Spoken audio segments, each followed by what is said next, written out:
is sometimes healing begins when your symptoms finally have a story that makes sense. Not a perfect story and not the only story, but a story that helps you stop blaming yourself. A story that helps you say, oh, maybe my body wasn't failing me.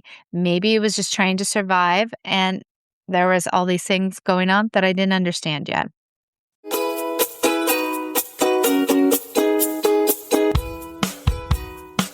Hey, beautiful soul, and welcome to Dear Body, I'm Listening, the podcast for women living with chronic illness, invisible symptoms, and the quiet grief of feeling dismissed in your own body. I'm Donna Piper, and here we tell the truth about healing, the messy parts, the hopeful parts, and the parts no one prepared us for. This is a space for real talk, nervous system safe support, and learning to trust your body again, one breath at a time.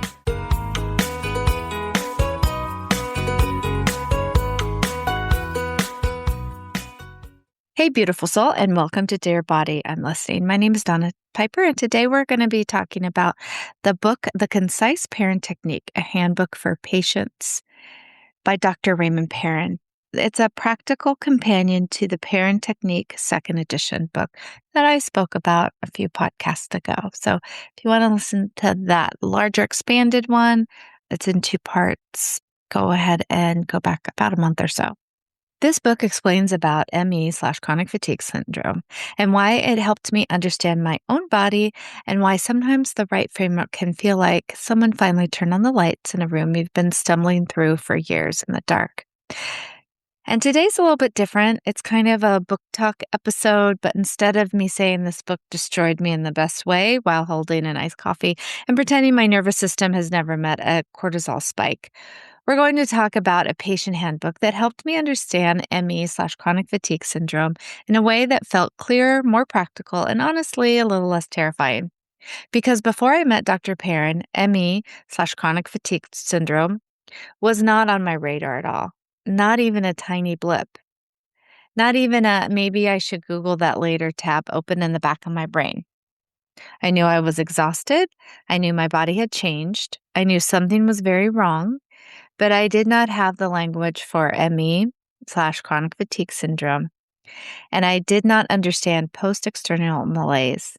I did not understand why just rest and just exercise were both somehow missing the whole plot. And then I read the Concise Perrin Technique after meeting Dr. Perrin, and for me, it made things easier to understand. Not easy, let's not get crazy here, just easier. Things made more sense. And it also made me understand why doing half of what I think I can do was really the best prescription, ever for me. This episode is not me prescribing a treatment plan for you. It's not me saying that this is the only path. It's not me promising a cure because we don't do magical thinking with a glitter filter over here. This is just me sharing the book, what it's about, what I took from it, and why it may be helpful if ME/chronic fatigue syndrome, chronic fatigue, post-viral illness, fibromyalgia, or long COVID have left you feeling like your body is speaking a language no one ever taught you. Also, if you have some of the same prescriptions and issues with PEM and you need to rest and avoid flares, if you have migraines, POTS, MCAS, hypermobility, spectrum disorder, hypermobility EDS, lipedema, any sort of chronic illness, even if this doesn't speak exactly to that issue, because it's as focused more on chronic fatigue syndrome, fibromyalgia, long COVID, but a lot of these things overlap, as we know.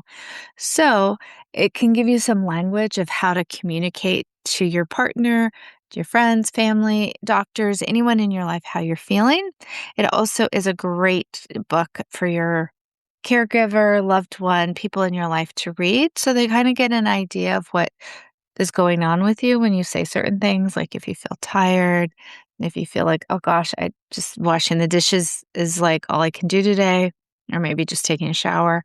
It gives it some perspective with some science-backed information, but also from a doctor that has been seeing patients that are in the worst possible state for the last 3 decades. So let's get into it. Real talk, the part where we tell the truth and keep it tender.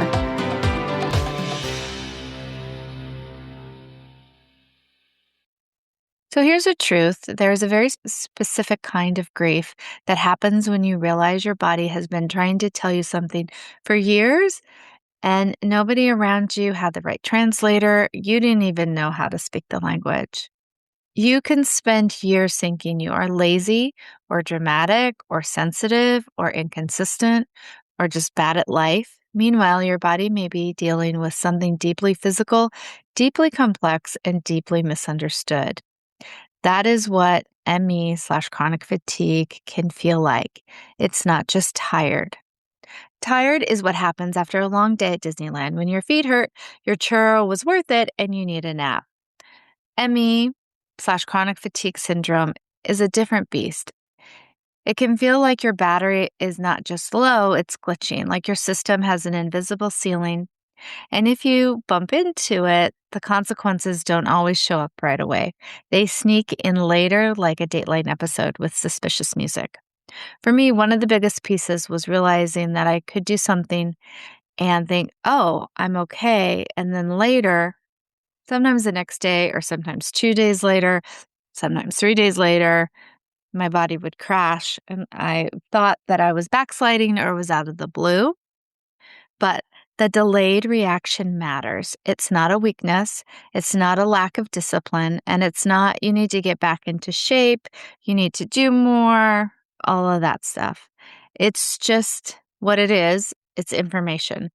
And when I met Dr. Perrin and started learning about ME/chronic fatigue syndrome through his work, it gave me a framework. It gave me language. It helped me see that my body wasn't being random. It was overwhelmed, overloaded, and asking for a very different kind of help and relationship with the world and relationship with myself. The book felt helpful because it was written for patients. And it's an abridged version of the more sciencey, more complex, thicker Perrin Technique second edition. So it's really just what you need to get started. And it's a little easier to comprehend because it's not so overwhelming. And when you're exhausted, brain fogged, inflamed, overwhelmed, and trying to understand a condition that already feels like a haunted house with no exit signs, you don't need a, 900-page academic brick dropped into your lap. You need someone to say, here are the basics. Here is what may be going on. Here's why you may feel the way you feel. Here is a treatment that might help. Here's what it might look like.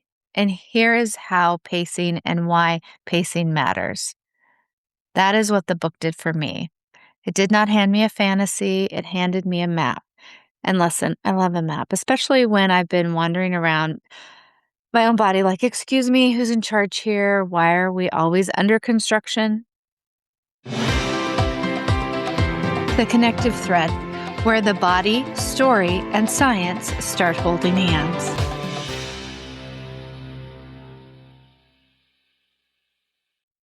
So let's talk about the book. The Concise Perrin Technique is a handbook for patients, is basically the patient-friendly companion to Dr. Raymond Perrin's bigger book on the Perrin Technique. The bigger book is more detailed and more practitioner-focused. This one's more like, okay, babe, you're exhausted. You need the main points. Let's not make your brain do Olympic gymnastics because it's hard to comprehend, especially if you have ME, a symptom that does inhibits you from reading. Somehow the white pages and the words just don't make sense, and you can't even read a paragraph. And when you do, you go, what did I just read? So this is much easier to digest.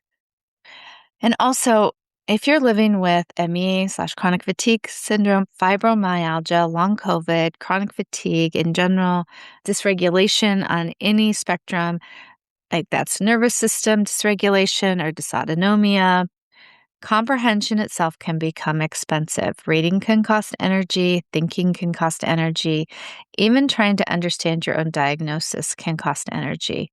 So a concise handbook is not a small thing. It's accessibility, it's respect. It is the medical information version of lowering the lights and handing someone a blanket. So book text style, Here are my main takeaways. Takeaway 1, the book gives ME/chronic fatigue syndrome a body-based explanation. The Perrin technique looks at ME/chronic fatigue syndrome through a very specific lens. Dr. Perrin's theory is that ME, chronic fatigue syndrome, involves dysfunction in the relationship between the nervous system, the spine, the brain, the cerebrospinal fluid, and the lymphatic system. In plain human language, the body's drainage system may not be clearing things the way it should, especially around the brain and the spinal cord. And when that drainage becomes disrupted, the nervous system can become overloaded. Think of it like your body's cleanup crew is just really short-staffed. The trash bags are piling up, the manager is the sympathetic nervous system, and everyone is yelling into a walkie-talkie from 1986. Not ideal. In the Perrin model, the sympathetic nervous system, the part of your autonomic nervous system connected to fight or flight, can become overstrained. And when the nervous system is overstrained, it may affect lymphatic drainage, especially around the central nervous system. This is where the book starts to connect symptoms that can feel random. So we have fatigue, brain fog, pain, flu-like crashes, sensitivity, orthostatic issues, sleep that doesn't refresh you, a body that feels like it cannot recover normally after exertion. Instead of treating those symptoms like separate, chaotic little gremlins, the book gives a bigger framework, a system story. And for me, that mattered because when symptoms feel random, you start blaming yourself. And also for me, because my symptoms were lifelong, some of these things I just dealt with, I thought they were normal. I didn't actually know there were symptoms. And once I started to learn that they were symptoms, these symptoms became like sort of a jigsaw puzzle. They're little pieces that I could fit together. They're a pattern.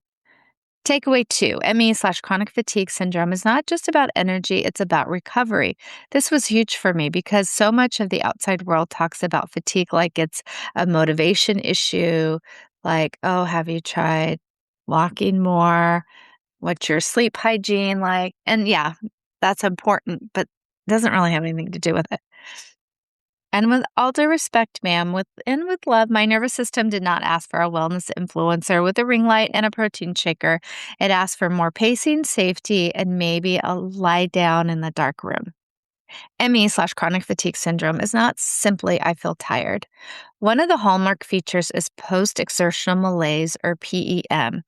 And that means symptoms can get worse after physical, mental, emotional, or even sensory exertion that your body used to tolerate. And the rude little plot twist is that the worsening can be delayed. Everyone talks about summer like it's supposed to be carefree.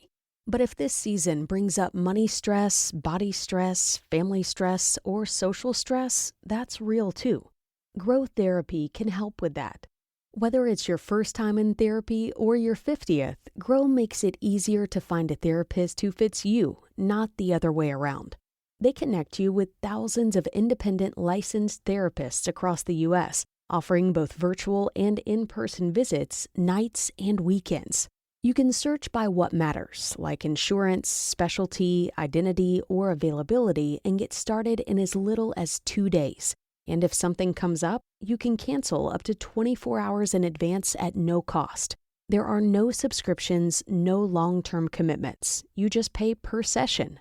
Grow helps you find therapy on your time. Whatever challenges you're facing, Grow Therapy is here to help. Grow accepts over 100 insurance plans, including Medicaid in some states. Sessions average about $21 with insurance, and some pay as little as $0 depending on their plan. Visit growtherapy.com/booknow to get started. That's growtherapy.com/booknow. growtherapy.com/booknow. Availability and coverage by state and insurance plan. So you may do something on a Monday and pay for it on Tuesday or Wednesday or even Thursday. And that is why ME, chronic fatigue syndrome, can be so confusing. You look fine during the activity. You may even feel great, like it was no problem. Super easy. And then your body sends the invoice later with interest. This is why pacing is not laziness. Pacing is not giving up. Pacing is not being dramatic. Pacing really takes some nuance and understanding. Pacing is a nervous system sort of accounting. It is learning what your body can spend without going into debt. Takeaway 3. The Perrin technique is hands-on and patient involved. The one thing I appreciate the book that it does not present the Perrin technique as just something done to you while you lie there like a Victorian ghost on a treatment table. There is a practitioner treatment aspect, yes, but there's also a patient's role. For me, Dr. Perrin prescribed weekly Perrin technique sessions with a Perrin certified practitioner for a maximum of, well, probably more of a minimum of 6 months.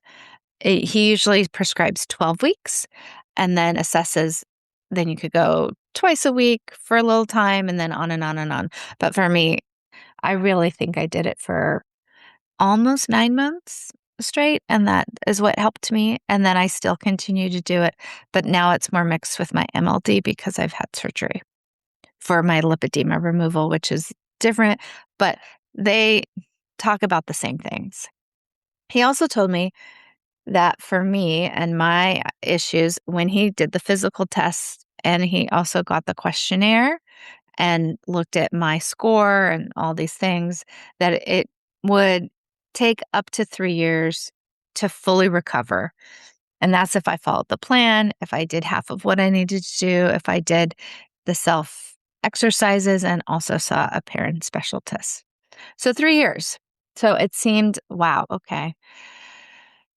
That's crazy, but it was very sobering that this has been ongoing forever and I could maybe start to feel normal again in 3 years.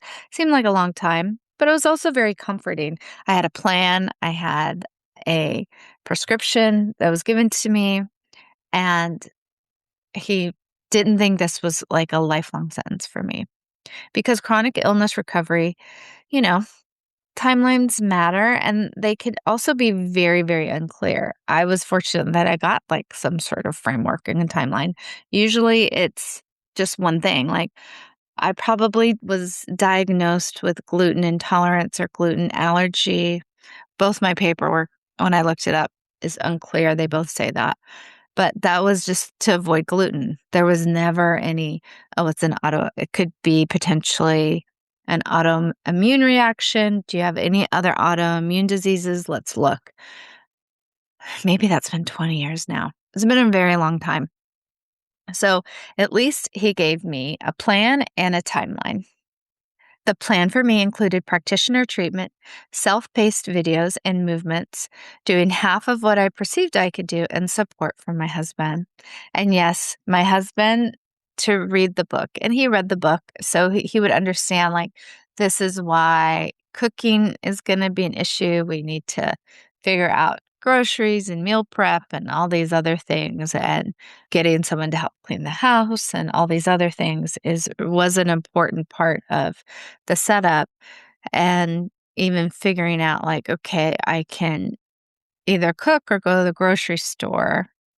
Let me just see if what I can order online and pick it up. So I had to do a lot of things, and some days I couldn't do it. So my husband reading the book, understanding that my days would fluctuate and I might start out with a really good intentions and plan and, oh, I'm going to do all this stuff. And my energy just wasn't there. There wasn't a flare. Something else happened. One of my other conditions like reared its ugly head. So it also gave us things that we could talk about and how we can understand what was going on with me. Other than I just didn't always feel good or I was really tired. And this matters because when someone's close to you and they understand this framework, they stop seeing your limits as personality traits. And even though my husband's always been very supportive of my illnesses, I've had migraines, there's always been something with me. We've been together over 20 years, and he's always been very kind and supportive. It hasn't been an issue. It's been an issue for me because I feel bad that I can always do things. And then as it got worse and worse, I really started to feel bad because I was like, what is going on with me? And I've always been healthy and exercise or healthy-ish. I mean, even though I had POTS and migraines that I did nothing about and I just dealt with, and the hypermobility, which flared me constantly and I did nothing about, and the lipedema. And I've had chronic fatigue probably for decades. Since as a child, I had many, many bouts, at least 3 times a year. I had strep throat throughout my whole life. So even though I was super sick, I was faking it or just pushing through.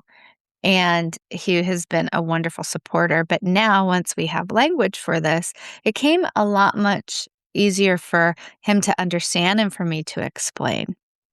Takeaway 4, do half, is not a throwaway line. It's a whole nervous system philosophy. This might be one of the most important pieces. Doing half of what you think you can do sounds simple, and it's not. Because if you're anything like me, your brain may still be living in your old identity, the one who could do so much, so many things. You could accomplish so much in an hour, a day, could push through.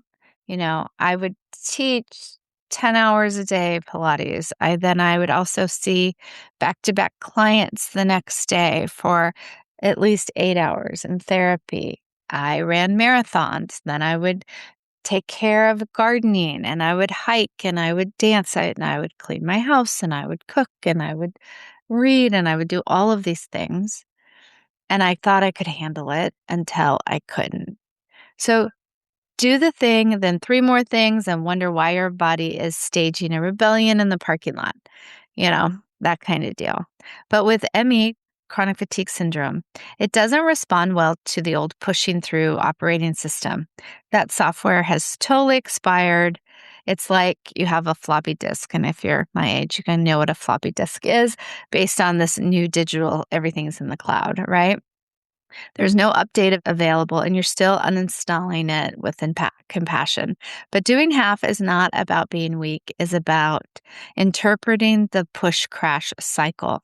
It's about respecting what you can perceive you can do, and it may not be what your body can recover from. So there's a big learning curve, at least it was for me. And the key word is recover, not perform, recover.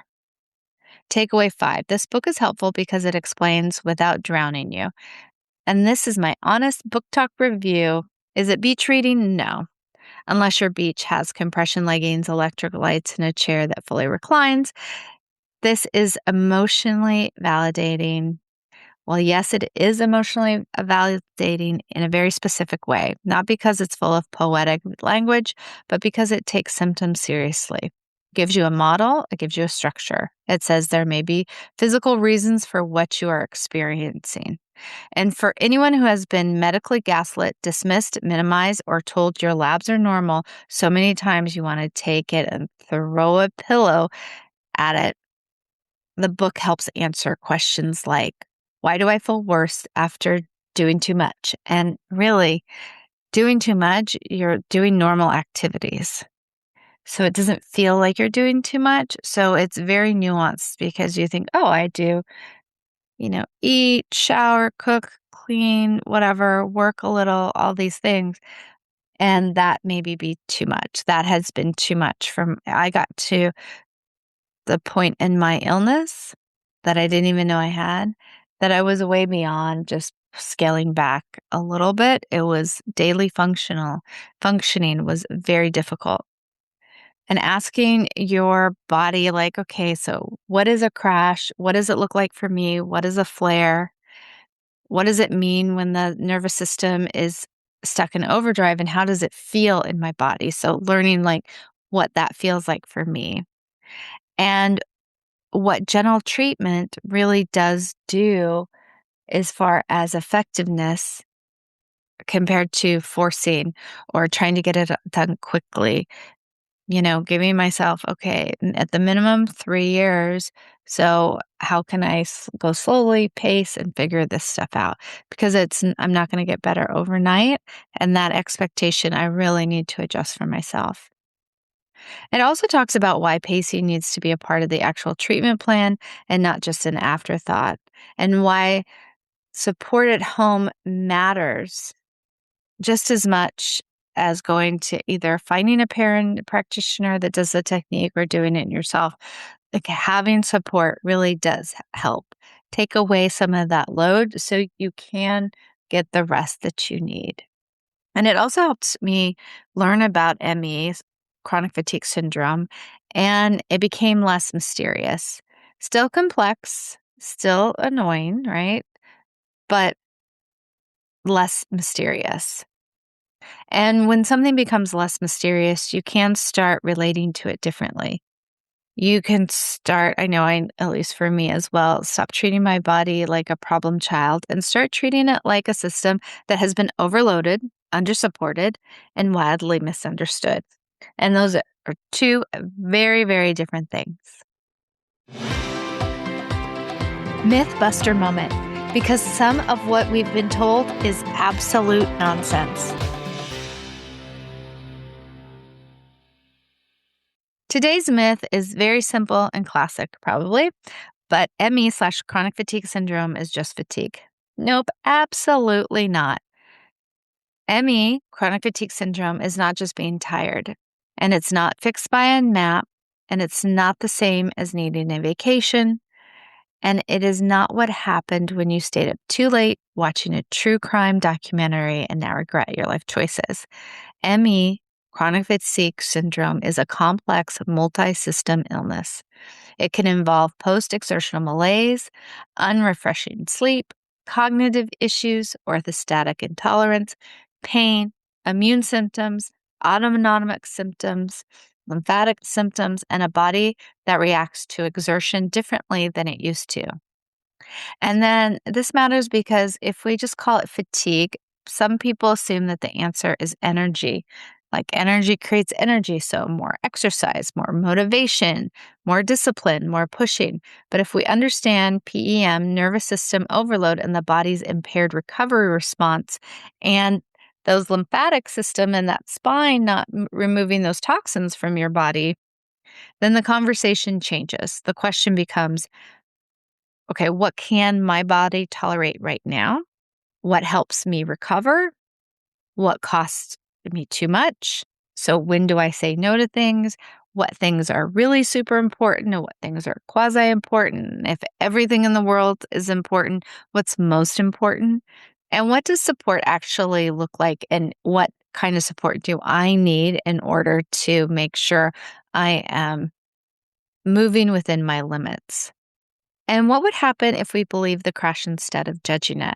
Right? So this was just information that our body just needed time to recover, not, oh no, my body failed me again. I feel so bad. There's all these emotions and thoughts that comes with it. So every person in the world that has this probably has similar things, but also very personal thoughts about their syndrome, about what this is and how it impacts their life. Because once you understand that ME, chronic fatigue syndrome, is not a character flaw, you can stop trying to shame yourself into functioning. You can start building a relationship with your body that is based on listening, not domination. And honestly, that's the whole enchilada. That's the best thing. And that's the best thing you could do for any chronic illness, any illness you have, whether it's chronic or not. Or when you support anyone else in your world that may have an invisible illness, something very visible, or not yet understood. Feel good flow. One small shift, one safer breath, one thing to take with you. So today's Feel Good Flow, we're just going to do a pacing check-in. Nothing intense, no big breathwork performance. No, visualize your mitochondria wearing tap shoes. But if you want to visualize them healing and coming together, that would be great because mitochondria is part of what maybe doesn't get translated when you have ME. This is just a little bit of honesty. And the more honest you can feel, and I know that sounds maybe lame or dumb, but a lot of times we're not even honest with ourselves, honest what our bodies can do, what we thought, what we used to be able to do, and what we want to do. There might be a huge gap now when you have chronic illness. And sometimes we're not always very honest, just not because we want to lie to ourselves, just because we just don't know, right? And we may not be used to supporting our bodies in a much slower way, in a much more gentle way. So right now, do the support that you can feel in your physical body, whether you're sitting, lying down in a chair, Feel the support underneath you, whatever it is, and lean into it. Take a deeper breath. Allow your muscles to relax into wherever you're being supported by. And then start to soften those areas that usually have tension. So if you have hypermobility too, you have a whole laundry list, and a lot of times they won't relax. So just breathe into it and just tell your body to relax as much as it feels safe. And then ask yourself, what do I think I can do today? Not what I want to accomplish, not how much I think when I'm all well, I'll be able to do, not what I should do, not what your old self could do or your future fantasy self could do, but right now, what do I think I can do today? Now imagine cutting that in half. And that could feel scary, but that's not like a punishment. Oh, I can only do half. But no, it is a part of a safety learning ability that you need to have with your whole body to help you on this journey of recovery. And it's more as a protection, a kindness, a way of saying to your body, I believe you. You don't need to prove anything to me today. We're not spending tomorrow's energy just to perform okayness today. Just how am I honestly feeling right now? And what can I do? And this check in is really good to do every day because it lets you learn what you think your capacity is. And then based on tracking your symptoms, like how do you really feel? So I use a visible band to help with that. Some days my energy matches that, sometimes it doesn't. So that was really eye-opening, like what I think I should be doing and feeling and what my body actually is giving me, what the numbers say. So this, you don't need the visible band or any sort of aid like that. It's just helpful because I was very not dissociated, but yeah, I guess dissociate is the perfect word. I was so far removed from how I think I needed to live my life and what my body had been doing and what my body actually could. So I needed that sort of independent information and data to help me recognize, oh, okay, I did all those things yesterday. So I kept a log of what I did. And then I compared how I thought I would be doing to compare it actually what my little device told me. And that is something that is very important to know about how we think we should be doing something and how we actually are. And as much as I thought I was tuned into my body and everything, I really wasn't. Not in this way. So have your tracking sheet, whatever symptoms you have. You can have 3, you can have 15, you can have 100. There's so many symptoms when it comes to ME. Everyone's very individual. There's some basic ones like tired, fatigue, headaches, nausea, brain fog, etc. And then you can nuance them out from there. Like, did you take a shower and then you had to immediately lay down and that was it? Did you do some cooking and then you haven't been able to move for 3 days? Like, track what you do and then ask yourself these questions just honestly every day. What do you think you can do today? And do half of that and then see where you are on the scale. Because I promise you, it's not a sentence forever. It's just information to help you be on a recovery path that is more supportive to what your body has been dealing with. Your body is amazing. It's been overworking, overdoing it for years probably, and you're just going to give it a few years of support and understanding until it gets back on track. This is shared education and lived experience, not medical advice, and is not meant to be. Check in with your body, check in with your clinician, and find out what fits your life. So today we talked about the Concise Perrin Technique, a handbook for patients.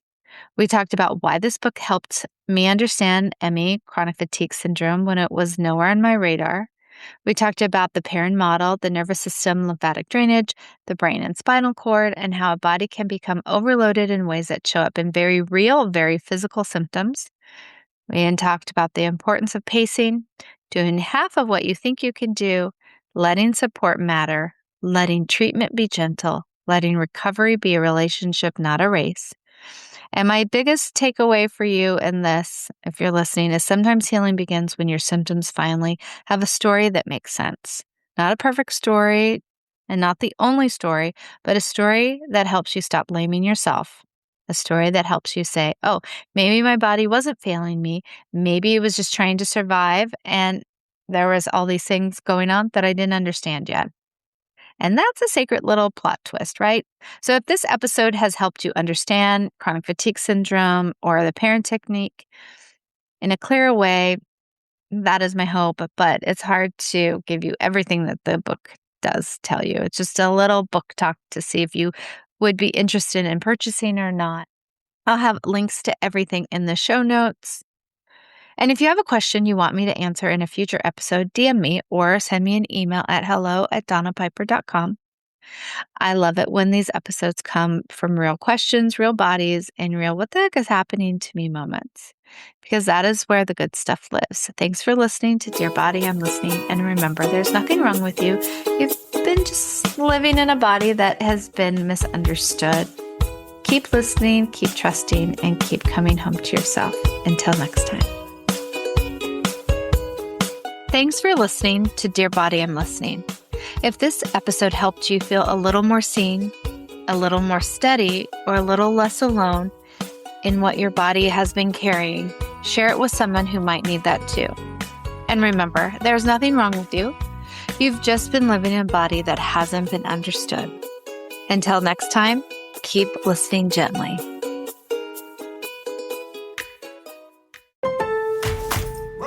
You can never have too many tools. Shop DeWalt deals at Lowe's.